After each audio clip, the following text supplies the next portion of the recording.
The night was quiet outside, but inside the small house, everything was filled with fear. A little girl, no more than 7 years old, sat on the floor with her younger brother clutched tightly in her arms. Tears streamed down her cheeks as she whispered, "Don't cry, I'll protect you." But her small body shook because she was just a child herself. Across the room, the stepmother stood tall, her face twisted with anger. Her voice was sharp and cold. "Why don't you kids ever listen? You make my life miserable." She raised her hand as if to strike again. The little girl's sobs grew louder. "Please don't hurt us. Please," she begged, covering her brother's head with her tiny hands. The boy was too young to understand, but he knew enough to hide his face in his sister's chest. He whimpered softly, his body trembling. The stepmother didn't care. She only saw them as a burden. Children that didn't belong to her, children she never wanted. She had married their father for his wealth, but when he traveled for business, she was left with the kids, and she hated every moment of it. "Quiet!" she snapped, her voice echoing through the house. She grabbed a wooden stick from the corner. "If you don't stop crying, you'll regret it." The girl tried to stay strong. Her father had always told her to be brave, to look after her brother. But she was too small, too weak. Fear made her heart race. She wanted her father. He was always kind, always loving. But he was away, working late, and she had no one else to call. The little girl pressed her forehead to her brother's and whispered, "Daddy will come home. He'll save us." Her words were shaky, but deep inside she held on to that hope. The stepmother took a step forward. Her shadow loomed over the children like a dark cloud. "No one is coming to help you," she sneered. "Your father cares more about his business than about you." She lifted the stick higher.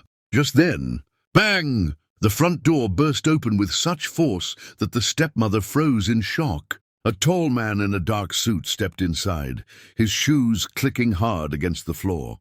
His presence filled the room, powerful and commanding. It was him. The children's eyes lit up with relief. "Daddy!" the little girl cried out, her voice breaking. The man's sharp eyes darted, from his crying children to the cruel woman holding the stick. His face darkened with fury. The air grew tense, heavy, as though the whole house was holding its breath. The stepmother tried to hide the stick behind her back, her smile weak and fake. "Darling, you're home early." But she didn't finish. The millionaire father's voice thundered through the room, louder than they had ever heard before. "What is going on here?" His words were not just questions, they were accusations, sharp and heavy like stone. The girl's sobs turned into cries of relief. She clung to her brother and whispered, "Daddy's here. We're safe now." The man's jaw tightened as he stepped closer. His children looked so small, so broken. Their clothes were wrinkled, their faces stained with tears. No father could ignore the pain in their eyes. His anger rose like fire in his chest. He pointed at the stepmother, his voice booming, "Were you hurting my children?" The woman shook her head quickly. No, you're misunderstanding. Don't lie to me," he roared, cutting her off. The walls seemed to shake with his rage. The little girl pressed her face against her brother's hair, listening. She had never seen her father so furious before. But she wasn't afraid, because his anger wasn't at her. It was at the woman who had made their lives a nightmare. Tears of relief rolled down her cheeks. She wanted to run to him, to feel his strong arms around her. But she was too scared to move. Would he really protect them this time?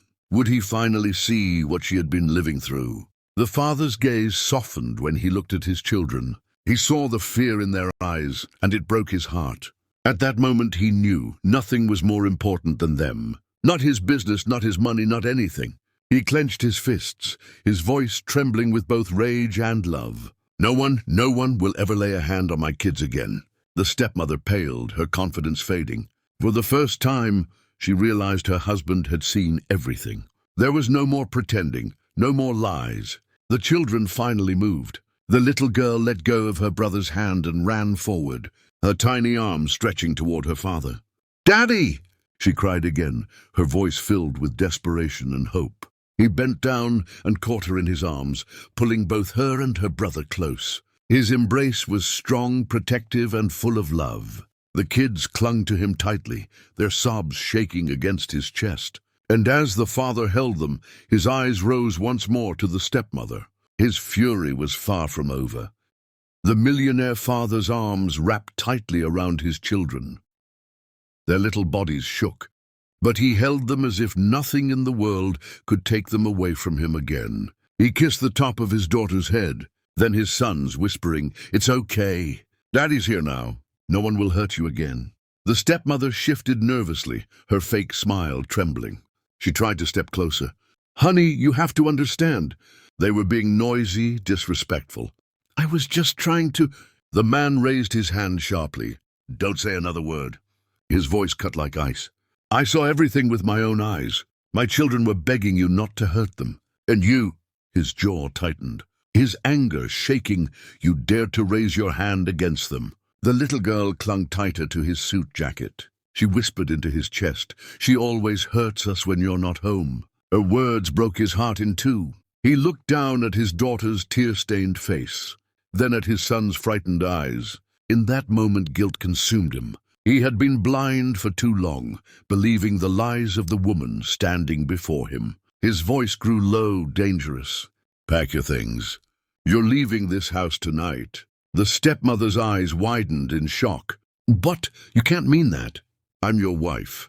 "You stop being my wife the moment you laid a hand on them," he snapped back. His grip on his children tightened. "You thought I married you for love? No, I gave you a chance to be part of this family.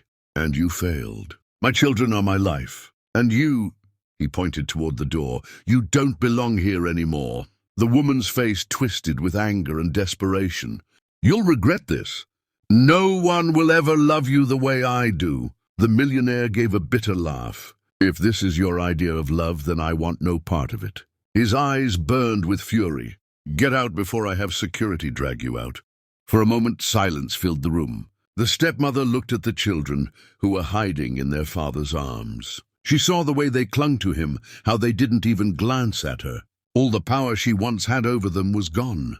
With a frustrated cry, she turned and stormed out, slamming the door behind her. The echo of the door faded, leaving only the sound of two children crying softly in their father's arms. He sank to the couch, pulling them close. "I'm so sorry," he whispered again and again. "I should have been here. I should have protected you sooner." The little girl looked up at him, her small hand reaching to touch his cheek. "You came," she said softly, her voice trembling but full of relief. "You saved us, Daddy." His eyes filled with tears, something rare for a man known for his strength and pride. "Yes, baby girl, I came, and I'll never leave you again." The boy sniffled, his tiny voice asking, "Will she come back?" The father shook his head firmly. "No, she's gone for good. From now on, it's just us. And I promise no one will ever hurt you again." That night, the children refused to let go of him. They followed him everywhere in the house, clinging to his hands, his jacket, even his arm as he tried to pour them a glass of milk. He didn't mind. He welcomed their closeness, knowing it was their way of making sure he was really there. He tucked them into bed, but when he tried to stand, his daughter caught his sleeve. "Stay, Daddy. Please stay with us tonight." He looked into her pleading eyes and nodded without hesitation. "Of course. I'm not going anywhere." He lay down beside them, one arm around both children. They nestled against him, their breathing finally slowing, their tears drying as sleep took them. The father stayed awake a little longer, staring at the ceiling. His mind was full of promises, promises he would never break again. The next morning, sunlight filled the house. The children woke to find their father still beside them. For the first time in a long time, they smiled. Over breakfast, he told them his plan. "I'll be working from home more. No more long trips away. I want to see you grow, to be here when you need me. You're my everything." The little girl's eyes sparkled with hope. "Really, Daddy? You'll stay with us?" He smiled warmly and kissed her forehead. "Always." Days turned into weeks, and the house slowly changed. No more shouting, no more fear. Instead, laughter filled the rooms. The father took his kids to the park, read them bedtime stories, and listened to every little thing they wanted to share. He became not just their father, but their hero, their safe place. One evening, as they sat together watching the sunset, the girl leaned against his arm and whispered, "Daddy, we're not scared anymore." His heart swelled with emotion. He looked at both of them and said, "That's how it should be. You're safe, you're loved, and you'll always have me." And in that moment, the promise was sealed. No matter how much money he had, no matter how big his business grew, nothing mattered more than the two little souls sitting beside him. They were his world. And from that day forward, he swore he would never let them down again.